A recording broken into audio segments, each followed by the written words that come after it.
පාඩමේ මාතෘකාව දින දින තුණු රුවන වඳිමු.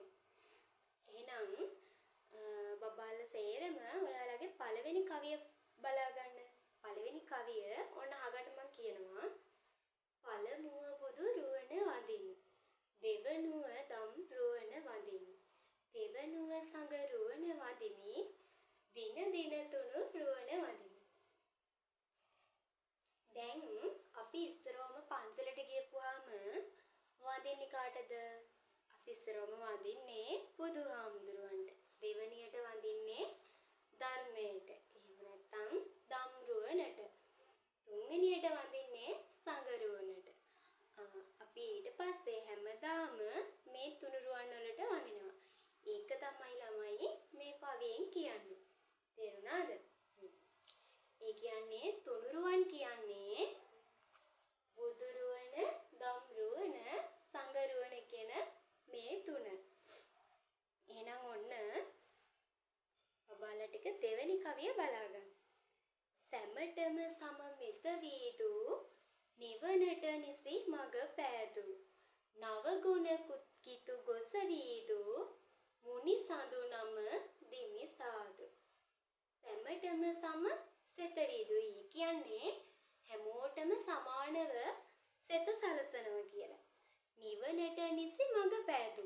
අපේ බුදුහාමුදුරුවෝ අපිට නිවන් දකින්න මඟ කියා දුන්නා. ඒ කියන්නේ මාර්ගය කියලා දුන්නා. ඊපස්සේ මේ පළවෙනි කියන්නේ හැමෝටම සාමසිත වීදපු අපිට නිවනට මඟ කියා දීපු නව ගුණ කිතු ගොස වීදු. ඒ කියන්නේ බුදුරජාණන් වහන්සේට ගුණ 9ක් තියෙනවා. ඒ කියන්නේ බුදු රුවනේ ගුණ 9යි. ඒක තමයි කියන්නේ නව ගුණ කිතු ගොස වීදු. කිතු ගොස කියන්නේ ළමයි කීර්තිය. මුනි සඳු නම තිමි සාදු කියන්නේ බුදුරජාණන් වහන්සේට මම වන්දනා කරමි කියලා කියන්නේ.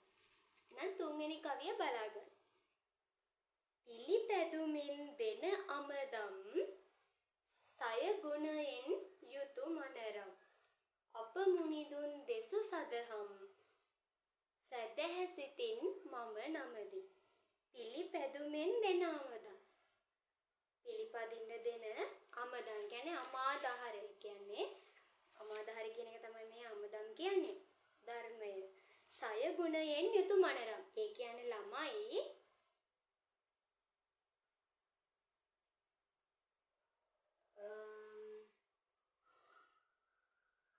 සංඝ ගුණ 6යි.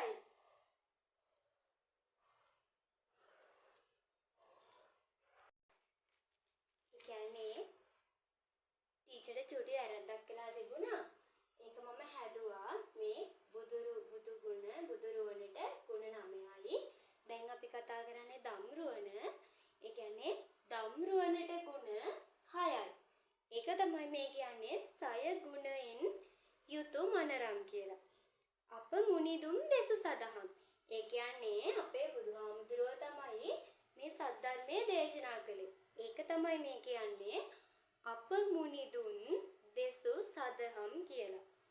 සදහැ සිතින් මම නමදී කියන්නේ ශ්‍රද්ධාවෙන් සදහැ සිතින් යුක්තව මම දම් රුවන වදිනවා කියලා තමයි මේ තුන්වෙනි කවියෙන් කියන්නේ. අපි දැන් හතරවෙනි කවිය බලමු.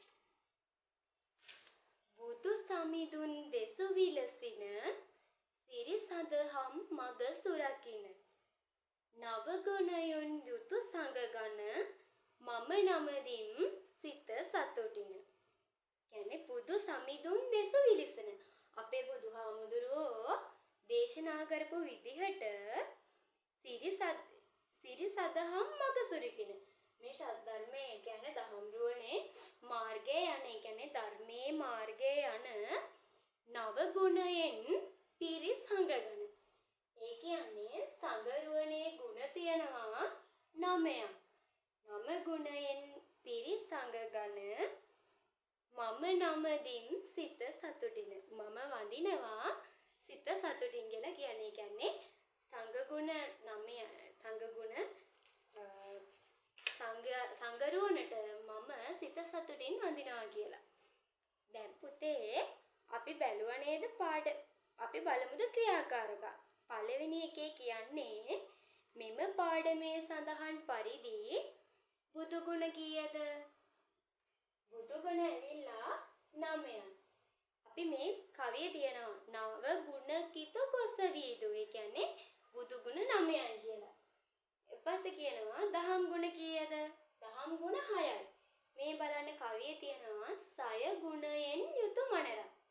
ඒ කියන්නේ ගුණ 6ක් තියෙනවා කියලා. සංඝ ගුණ කීයද?